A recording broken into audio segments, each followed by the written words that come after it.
Mesdames, Messieurs, bonjour, je me présente, je suis Cédric, coach sport et nutrition à Forms Club. J'espère que vous allez bien, ou peut-être que vous faites partie des gens qui ont des douleurs articulaires, peut-être que vous avez mal aux genoux, aux hanches, au dos, aux épaules. Aujourd'hui, je vais vous parler de ça, donc des douleurs articulaires liées peut-être à l'arthrose, à l'ostéoporose. Donc peut-être qu'aujourd'hui, vous avez envie de sortir de la spirale infernale, douleur, cachet anti-inflammatoire, antidouleur, kiné, etc. Mais vous savez peut-être pas trop comment faire, ou peut-être que vous avez de l'arthrose, l'ostéoporose, et vous pensez que c'est une fin en soi et qu'il n'y a plus rien à faire, vous ne pouvez pas inverser la tendance. Eh bien écoutez cette vidéo jusqu'au bout, je vais vous amener des astuces, je vais vous amener des conseils pour pouvoir vous en sortir et surtout permettre déjà dans un premier temps d'enlever des douleurs et vous orienter pour pouvoir rebouger et faire des bonnes choses pour pouvoir améliorer votre santé et votre forme physique. Il y a une étude suédoise qui montre par exemple concernant l'arthrose, donc il y a eu deux groupes d'individus. Donc dans les deux groupes en fait ce sont des personnes qui avaient été opérées en fait des genoux pour lesquels on avait enlevé les ménisques. À un groupe on aura fait faire quand même des activités physiques alors que d'autres on leur faisait faire des activités de bien-être, de massage et des choses comme ça. Sachez que le groupe qui a refait du sport malgré le fait de ne plus avoir de ménisques, bien sûr du sport adapté, je vous en parlerai un petit peu plus loin, ce groupe-là a renforcé son cartilage articulaire, a refabriqué en fait du cartilage et des cellules articulaires de façon plus conséquente que ceux qui étaient au repos, qui avaient fait des activités de bien-être. Et justement, ce groupe-là qui a été mis sous activité physique a diminué considérablement en fait tous les douleurs articulaires et toutes les conséquences que vous pouvez avoir donc une arthroscopie et le fait d'enlever le ménisque entièrement ou partiellement.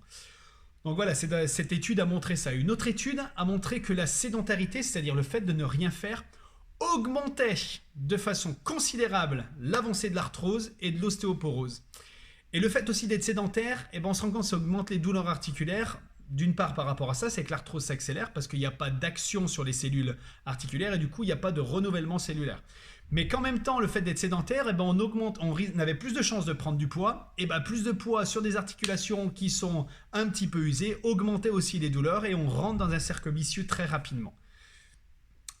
Sachez que dès que vous avez 25 ans, dès que vous passez 25 ans, vous perdez presque environ 1% de cartilage par an. Et dès que vous passez 50 ans, vous perdez presque 3% de votre cartilage par année. Plus vous allez faire du sport, plus cette perte de cartilage et d'épaisseur de cartilage va diminuer. Sachez que plus vous faites du sport, plus vous pouvez, vous limitez ça à presque 40-45%. Donc c'est très important de faire du sport pour limiter l'usure de vos cartilages et justement au contraire les renforcer et renforcer vos articulations. Et sachez que voilà, plus vous allez faire du sport et donc plus vous allez lutter contre l'usure accélérée de vos articulations, donc plus vous allez lutter contre l'accélération de l'arthrose et lutter contre l'ostéoporose. Donc maintenant, il y a plusieurs choses à faire dans le sport et dans l'alimentation.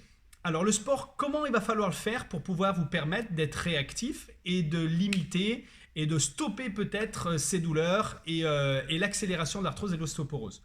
Tout d'abord, il faut absolument dans le sport éviter les activités avec des changements brutaux de direction. Par exemple le tennis, par exemple le squash, le foot, le badminton, le hand, le basket. Donc il va falloir enlever ou vraiment limiter, si vous avez très mal, tous ces sports avec des changements brutaux de direction. Et éviter aussi tous les sports avec des réceptions violentes, par exemple sauter en contrebas, sauter avec des charges, voilà, toutes ces activités-là, il va falloir absolument éviter. Par contre, il ne faut pas, si vous avez par exemple des poussées d'arthrose, des poussées de douleur, on s'est rendu compte aussi qu'il ne fallait surtout pas s'arrêter, mais adapter son activité physique. Si le jour où vous avez des grosses douleurs articulaires, par exemple, vous ne pouvez plus aller faire du vélo, vous avez vraiment une grosse poussée d'arthrose, essayez de vous orienter par exemple dans une piscine avec de la marche ou de la natation où les douleurs seront beaucoup moins grandes, l'eau va apaiser un peu ces tensions et la charge sera moins conséquente sur vos articulations. Donc surtout ne pas s'arrêter, on s'est rendu compte que lors de grosses poussées d'arthrose et de poussées de douleurs arthrosiques, il fallait continuer à rester actif pour limiter la durée de cette poussée d'arthrose et limiter aussi son impact par rapport à ces douleurs. Donc aujourd'hui, quel sport choisir si vous avez beaucoup d'arthrose et que vous êtes handicapé par ça? Il faut préconiser les activités comme par exemple le vélo, la natation. La course à pied peut être utile aussi en courant bien dans l'axe si vous n'avez pas de douleur quand vous courez. Et les autres activités comme par exemple le yoga, le pilates, le tai chi, Voilà, toutes ces activités-là vont vous aider en fait à lutter contre l'arthrose et à retrouver des articulations avec un petit peu plus de vie et surtout où on va stopper l'avancée de l'arthrose. À Forms Club, on a plein d'activités qui pourraient vous convenir. On a le RPM, le sprint, ce sont deux activités sur vélo, donc vous allez pédaler dans l'axe, vous n'allez pas justement forcer sur vos articulations. On a aussi des activités par exemple de body pump où on fait oui de la musculation, du renforcement musculaire, mais sans impact, sans saut, sans changement de direction et tout ça au contraire a une action considérable et notamment ça a été prouvé sur l'ostéoporose pour lutter contre les problèmes d'arthrose et d'ostéoporose. On a d'autres activités par exemple comme le body balance où c'est un mélange de yoga, de tai chi, de pilates et on a aussi du pilates au club. Donc voilà, vous pouvez faire toutes ces activités là. Bien sûr, le coach sera présent pour vous faire un programme, adapter l'intensité au départ et vous aider à avancer progressivement en fonction de vos douleurs, de vos capacités et de vos envies aussi.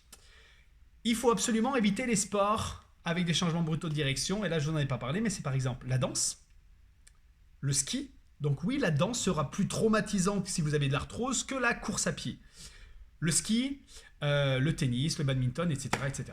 Voilà. Après, j'entends souvent aussi des gens qui me disent « Ah ouais, mais plus on fait du sport, de toute façon, plus on use nos articulations. » C'est pas du tout ça. Il a été prouvé au contraire à l'inverse que même si vous avez une activité très intense sportive, votre articulation allait s'adapter. Bien sûr, par contre, il faut des phases de repos. En fait, elle allait peut-être diminuer l'épaisseur articulaire soumise aux grosses charges, mais qu'elle s'adapte et que dans une période de repos derrière, au contraire, l'articulation se régénère encore plus vite. Donc non, pas du tout. L'arthrose n'est pas provoquée par un trop plein d'activités sportives. C'est le fait par contre de ne pas s'échauffer correctement, de ne pas manger comme il faut, de ne pas récupérer suffisamment, qui fait qu'on a plus de chances d'avoir de l'arthrose derrière. Donc le sport au contraire est certainement le meilleur médicament pour lutter contre l'arthrose et ça a été prouvé à maintes reprises. Maintenant, il n'y a pas que le sport mais il y a aussi l'alimentation. Sachez que plus vous allez manger des graisses saturées, c'est-à-dire des mauvaises graisses et du sucre, comme par exemple les sucres cachés, les sucres à indice glycémique élevé, les sucres rapides, comme par exemple le sucre dans votre café, mais aussi le pain blanc, aussi les pâtes trop cuites, les quiches, les pizzas, en fait tout ce qui est fait à base d'apport en glucides, donc en sucre raffiné, comme le sucre blanc ou même la farine blanche raffinée, la farine de blé raffinée, etc.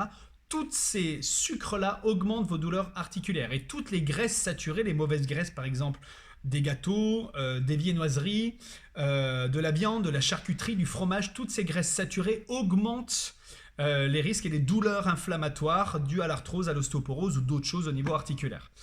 Ce qu'il va falloir préconiser, c'est l'apport en vitamines, en antioxydants et en oméga 3. Tous ces apports-là permettent vraiment de diminuer les sensations de douleur au niveau articulaire. Donc tout ça, vous allez retrouver dans quoi? Dans les fruits et les légumes. Donc manger un maximum de fruits et légumes. C'est certainement la seule chose que vous entendez de façon véritable à la télé, c'est manger au moins 5 fruits et légumes par jour. C'est la seule chose sur laquelle vous pouvez vous appuyer au niveau alimentaire que vous entendez qui est vrai dans l'alimentation. Mais j'irai même plus loin, il vous faudrait presque entre 8 et 9 portions d'apport en fruits et en légumes par jour pour pouvoir avoir vraiment toutes les vitamines, les antioxydants qu'il y a dans les fruits et les légumes. Les vitamines qu'il faut préconiser pour lutter contre les douleurs articulaires sont la vitamine C, la vitamine K que vous allez retrouver dans les poivrons, le persil, brocoli, épinards, poisson gras, agrumes, kiwi. Voilà dans quoi vous allez pouvoir retrouver toutes ces vitamines. Enfin, il faut augmenter aussi votre apport en bonne graisse, en oméga 3. Sachez que les bonnes graisses, ça aussi vous aide, si vous avez cet objectif, ça vous aide à perdre du poids. Plus vous allez manger des mauvaises graisses, plus votre corps va consommer, donc plus vous allez manger des bonnes graisses, en source d'oméga 3 et d'oméga 6, plus votre corps, quand vous allez être actif, va consommer des mauvaises graisses. Donc ça aide à brûler des graisses, le fait de manger des bonnes graisses, sources d'oméga 3 et d'oméga 6. Donc les sources d'oméga 3 que vous allez trouver dans l'alimentation, ce sont les noix, noix de cajou, noix de macadamia, noix de Grenoble, peu importe. C'est le lin aussi, donc l'huile de lin ou les graines de lin, peu importe, l'huile de colza, et aussi dans les poissons gras comme thon, saumon, maquereau, sardines, dans tout ça, vous allez trouver aussi des apports en oméga 3. Et enfin, il y a certaines épices qui vont aussi vous aider à améliorer votre confort articulaire, que sont le gingembre et le curcuma. Donc voilà tous mes conseils, tout ce que je peux vous apporter pour vous permettre d'aller mieux, d'avoir moins de douleurs articulaires, d'éviter à l'arthrose et l'ostéoporose de s'accélérer et de vous causer des problèmes et de vous handicaper dans ce que vous avez envie de faire au quotidien. Donc le sport, restez actif, demandez conseil pour avoir les bonnes activités physiques, mangez correctement, amenez les bons apports à votre corps et vous verrez, vous allez vous sentir beaucoup mieux, vous aurez moins de douleur et vous pourrez retrouver goût à l'activité et à bouger. Donc n'hésitez pas à Forms Club, on sera vous renseigner, vous coacher, vous guider par rapport à tout ça et vous orienter sur les activités qui vous conviennent, quels que soient vos traumatismes, vos pépins physiques, articulaires, etc. Donc je vous souhaite de passer une très bonne journée et en espérant vous voir très bientôt. Au revoir.